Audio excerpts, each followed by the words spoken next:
by a college. This has a significant impact on your lives and the lives of all the others here in Dutchess County. Think about this. 5 colleges are either in progress or recently completed over $275 million in capital construction. That's creating jobs, both directly and indirectly, that help keep the local economy strong and prosperous. So when you think about Dutchess and you think about our economic development, I'd like to suggest also that you think about our local colleges. And I thank you for being here this morning.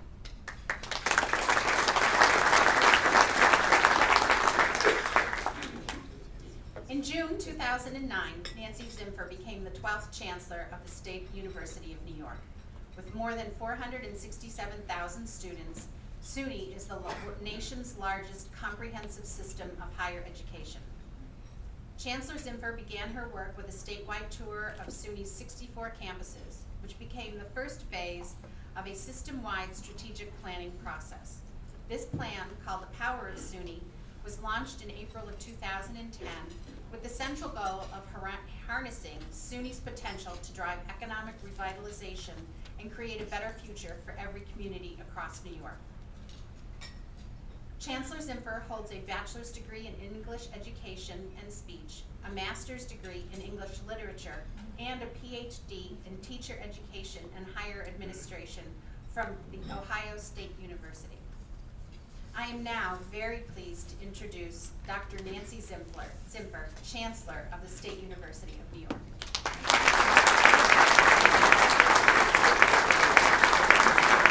Thanks, everybody.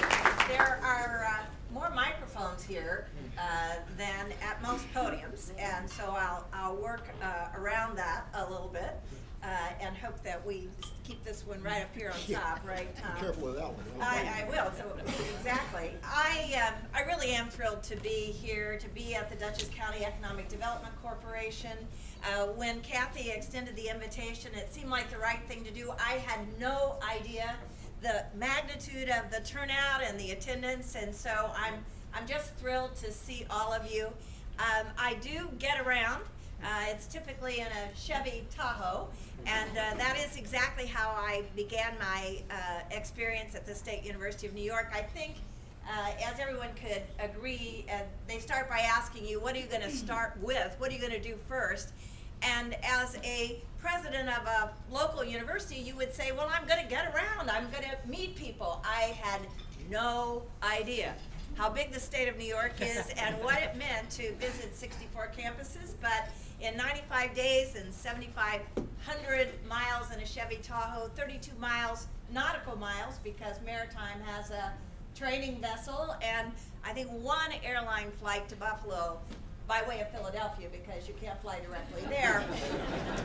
We made it around. So I really thank you, and I am thrilled to be here. Kathy Maloney, thank you for your leadership. It's pretty obvious that we wouldn't be here today, we wouldn't be as organized as we are around economic development without your leadership. And I also want to say to all the elected officials who are here, we know how important you are to our work, and so we appreciate that. David Conklin, I can't tell you how many people are raving about you, so I want you to go home and get some perspective on this. He's a great, great president, and actually here today representing 8 SUNY campuses that are in the mid-Hudson Valley. I'm going to, as Jerry Benjamin knows, travel down to New Paltz or over to New Paltz. See, when you're not driving, you're not exactly sure whether you're going east or west, north or south, but I know in an hour or so I'm going to be at New Paltz. And I have opportunities to be on the campuses in your region all the time. I also want to greet our independent college leadership. I think we work really well together. There are 3 big groups of higher education in the state of New York. It's SUNY and CUNY and the Council on Independent Colleges and Universities. So I think we're friends, and I think we play well in the sandbox, and it's just great to have you here today. I'm thrilled to be at the dais. Mark has been, as you can see, very entertaining, very informative. Rob and Tom, Mary Kay, so you put together a great group, and whatever this President Charlie thing is all about, all the people who come to the dais to say hello. I think I have try to acknowledge the important leadership that is in the room. That said, Kathy missed a couple things, gratefully, but I'm now going to put them on the air, gentlemen. One of the most fun assignments I had in my 4 years here is to speak to the New York State Association of Counties. Steve Aquario and of course Mark and others know the counties well. I was a county fair queen, Kathy. We have a great fair here in Dutchess County. The Dutchess County Fair caught my attention when I was reading the background. We could make you a duchess. A duchess. You know, I was just a county fair queen, not the pork queen, but more often than not, people refer to me that way. And I did want you to know that the person standing behind my mother issued this comment when the tiara was extended. The ugliest one always gets it. So, David, I consider this great training for being a system chancellor. You know, it's a dose of humility that most people don't get. I did begin my teaching career in a one-room school in the foothills of the Ozarks in Rolla, Missouri, Route 66, pretty famous place. And today, it's hard for me to imagine the scope of the State University of New York, but it is pretty incredible. I thank you, Mark, for everything you said. What makes the State University so unusual is that under one umbrella, we have all the sectors. We have community colleges, technical colleges, liberal arts institutions, doctoral institutions, medical schools, and a host of centers and institutes like no other around the country. So I wanted to start by saying we also have a philosophy. We have an attitude about what makes the State University so vital to the state of New York. And I just flashed this on the screen because, as Jerry knows, the academics in our world tend to name things. And they give them names that really elevate what we're doing and make us feel good about our mission. And this is the concept that universities are, in fact, anchor institutions for their community. So are school districts, so are libraries, so are museums, so are performing arts centers, so are athletic complexes. In other words, they are place-bound. So even when it gets frustrating, and even when we don't quite get what we want or get it our way, we are not moving our corporate headquarters to New Jersey. You see, we're place-bound. We are obligated to serve the state of New York. And it seemed important in this 150th year celebration of the Morrill Act to say that in every respect, if imitation is the finest form of flattery and Cornell is the New York State land-grant university, we want to mirror the mission and commitment of the land-grant universities all over this country. So Abraham Lincoln, if you've seen the movie, you know in the midst of the Civil War, created the Land-Grant Act, which brought us these fine public universities. The guy on the right is Justin Morrill. He actually pinned the bill. He's a Vermonter. He's our neighbor. I just want you to know that in addition to understanding our place-based responsibility, we also understand outreach and serving the general public. And while I am well aware that the State University came together under Governor Dewey, I want you to know that Rockefeller also said this was his crowning achievement. It's a good thing when everybody takes credit, and he certainly helped build up a number of our campuses. When I arrived at SUNY, we were celebrating our 60th anniversary, and today, 64 years old. So one of the big assignments given to me by the SUNY Board of Trustees, and I bring their greetings as well, and our chair, Carl McCall, is that we should have a very explicit vision and mission to describe our future. So as you do in your organizations, we had lots of conversations, and after all, universities are well known for forming committees and solving problems by sometimes talking it to death, but we actually survived that, and we came through that process saying we have an audacious goal for the State University of New York, that we could be, for New York, its economic engine. And we could actually enhance the quality of life of every citizen in our state. For those of you who like to read the business literature, this is Jim Collins. This is the big, hairy, audacious goal. I think it was Built to Last, which is 10 or 12 years old, but it is enough of an idea that has stuck with me throughout my leadership opportunities in higher education. What's your vision? What's your mission? What are you going to try to do for the people you represent? In fact, what did Kathy say? 465,000 students and 88,000 employees and 3 million alumni. Well, as an economic engine, which is a great big idea, we are going to be innovators and entrepreneurs. We do prepare medical professionals. We can help New York be healthier. We can help New York with renewable energy. We call it SUNY and an Energy Smart New York. One of my personal favorites, we can contribute to sealing the leaks in the education pipeline. I'll talk more about that in a few minutes. We are 30 miles from every New Yorker across this great state. So if we are concerned with vibrant communities, who will be? And finally, because we live in a flattened world, we are committed to a global SUNY and a global New York. So that's our philosophy of who we are and how we know we can serve New York. This is our game plan. This is what we follow as we move through this power of SUNY. And so, in a way of organizing all the actions we're trying to lead and to support in our work with Dutchess County and our work across the state, I've tried to boil this down to 10 steps I think SUNY can take to partner with you to drive this economic revitalization for the state of New York. Someone said to me, you know, if Albany is the capital of New York and New York is the capital of the world, we have to behave as if New York gets it right, everyone else will follow our lead.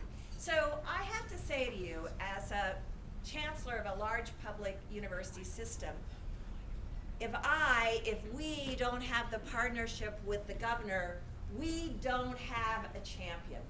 So when Governor Cuomo was elected and I was in the very early stages of my tenure here at the State University of New York, we worked really hard to put together the kind of confidence we thought the governor needed in us. He returned the favor. He supported, as Mark will recall, NY SUNY 2020, which was really to create an investment strategy for SUNY over time. NY SUNY 2020 was his idea. Initially, he funded our 4 doctoral institutions to create, if you will, capital facilities in which we could house research and innovation and entrepreneurship at Stony Brook and Buffalo and Binghamton and Albany. That's 4 campuses. The other 60 wanted to know if the governor loved them too. So in year 2, he broadened the base of NY SUNY 2020 and has invited all of our campuses to apply for funding. I hear David and Jerry were just about to announce the recipients of those funds. And actually, somewhat to our surprise, in year 3, he gave us round 3 of these NY SUNY 2020 grants, investing in our universities so that they can return the investment for the state of New York. Point 1, we needed a champion. We found that champion. Now, I want to say a little bit about this map, because when I got to New York, every agency had a map of the regions of New York. The problem was that one agency said we had 14, and another said 15, and another said 12, and Mary Kay, I could not sort this out. And so, this is not a perfect map. You should hear the people in the North Country talk about, hey, the North Country runs north to south, not east to west, but you know, they're kind of working it out. And to me, the Regional Economic Development Council concept helped us think about all the attributes and the assets we have at SUNY, and the dots and the circles are our campuses, our incubators, our centers for advanced technology, which I think the goal being, get us all together at a single table. I did ask the dais how we're doing with the REDC here in Dutchess County, and I think the highest goal is that it gets us working better together. And so if we have 8 institutions in this region, we have to work better together too. And on top of that, we've decided that we need a set of incubators. We need to incubate the kind of ideas that are going to expand jobs and opportunity and growth. And so we have 5 of these incubators. The one, you're a little bit straddled. There's an incubator being established in Albany and another in New York City. It won't impede, it should expand our ability to innovate and create entrepreneurial opportunities for this region. We don't need 10 of them. They're too big to put 1 in every region, but 5 across the state should really help us. And the other thing we've done, we've hired a new president for our research foundation. We bring in about $1 billion to New York annually because we submit grants. We ask the federal government for money. When they return the favor, we are grateful. I think Sheila mentioned this, on Monday, Senator Schumer will be in New York City to applaud a $15 million grant SUNY has received to train displaced workers. And that's the little ecosystem that this slide creates for you. In other words, we use our research to generate ideas. We seed those ideas in our laboratories and incubators. We get seed funding from investors, and you already know from the governor, New York needs more venture capital to seed the ideas created by our really smart people working together with your companies to commercialize and take our ideas to market.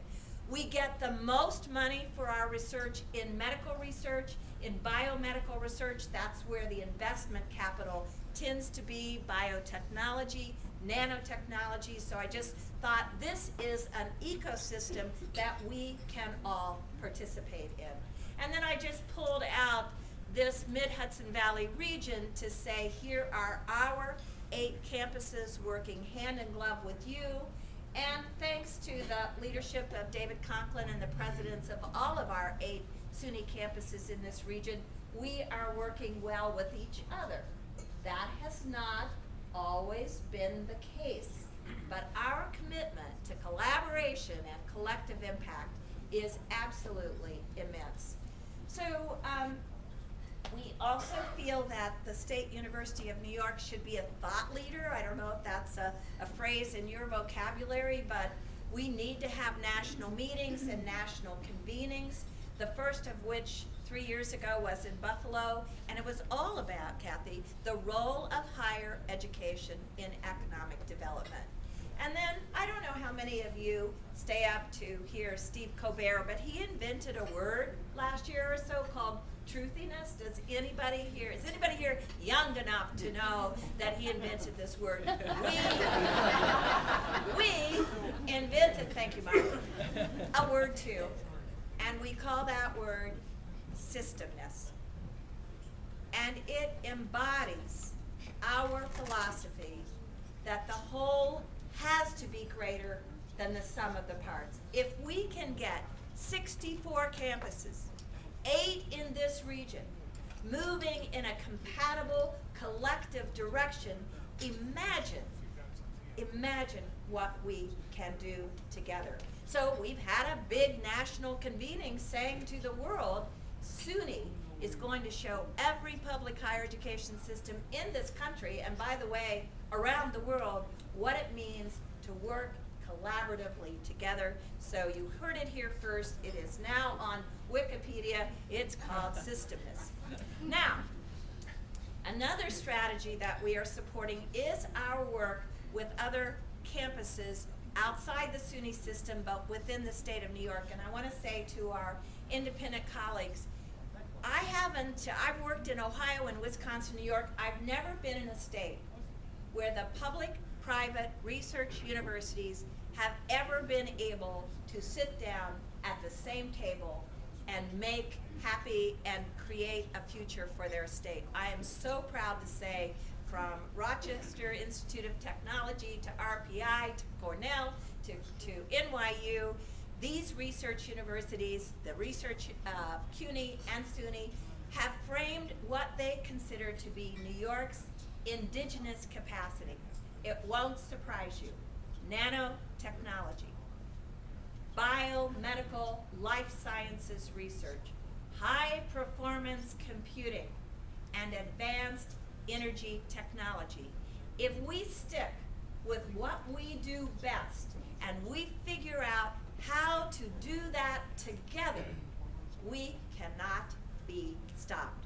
And I don't think you necessarily know we've come to a common table, but you should know that highly competitive national, international universities have figured out what you're trying to figure out with your REDC. It works better if we can figure out ways to work more effectively together. And then, actually, the good news is I'm making progress, and I'll fly by to my 10th strategy here, but the sixth among them is that we have to be more sensitive to the workforce demands of your region and your county in determining what degree programs to grow on our campuses. I know that sounds pretty simple, but it's really hard to change the degree portfolio of a campus, and especially when some of the industries you represent turn on a dime. I can remember being at Plattsburgh, SUNY Plattsburgh, where the laboratory on one day was for wind turbines. They cleared it out, and the next day it was on aviation technology because they got a new company in the North Country that needed those kinds of technical skills from the workforce. We have to be more agile. We have to work with the Department of Labor. We have to speculate where the jobs are going so that our graduates can fill your needs. And I'm not saying that this is exclusively a career path degree formulation.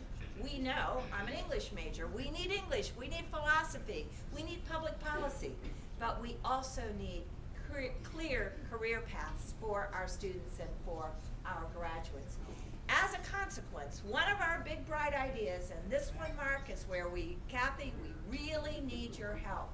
We would imagine that for every student who desires an internship or a co-op experience or an apprenticeship experience, use your terminology, preferably paid, that you will help find a place for our students while they are on our campuses.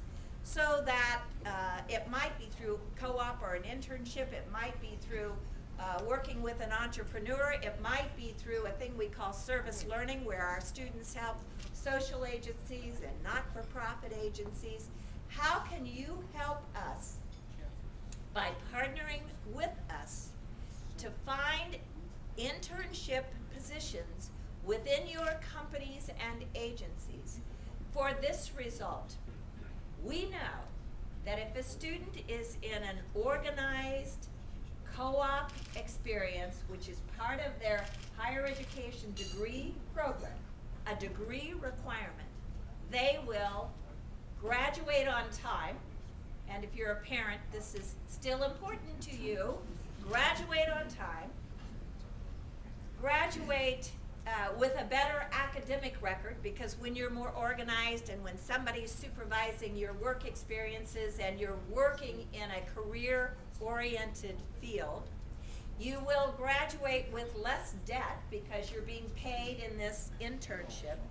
And most importantly, 90% of the students across the country who engage in a co-op experience get a job offer from one of the companies where they co-op to live and work in your community. There's nothing wrong with that idea. We just need to partner up through the Economic Development Corporation, through the Chamber, through the REDC to find more of these placements. It costs you a little money up front. The gain is unequivocal. This is the $15 million grant I mentioned earlier. The state, or the federal government has asked us to retrain displaced workers. We're all about that. We are thanking Senator Schumer on Monday for that work. And this, I mentioned early, is our commitment to the education pipeline. You may not be aware, but nearly 40% of all children who come to kindergarten are not ready for kindergarten. They will not be ready for 3rd and 4th grade assessments. By the 8th grade, their skills in English language arts, math, and science have deteriorated to such a point that 25 to 35% of all 9th graders in this country will not graduate from high school, let alone attend college, graduate from college, career ready. This is an obligation the State University of New York has embraced. We train the teachers who teach the kids who come to college, ready or not. You should be very pleased that we care about the relationship of K-12 to higher ed. We talked earlier, the BOCES as related to our community college, as related to our baccalaureate degree experience. And then finally, because people are learning in all different modalities, we have launched a concept called Open SUNY. We have gone digital. We already have 150 degree and certificate programs exclusively online, and given the explosive nature of digital learning across this country, we have a goal of 100,000 more graduates trained through online instruction. This is my belief, I hope it is yours. Educating more people and educating them better is simply the best bet any society can make.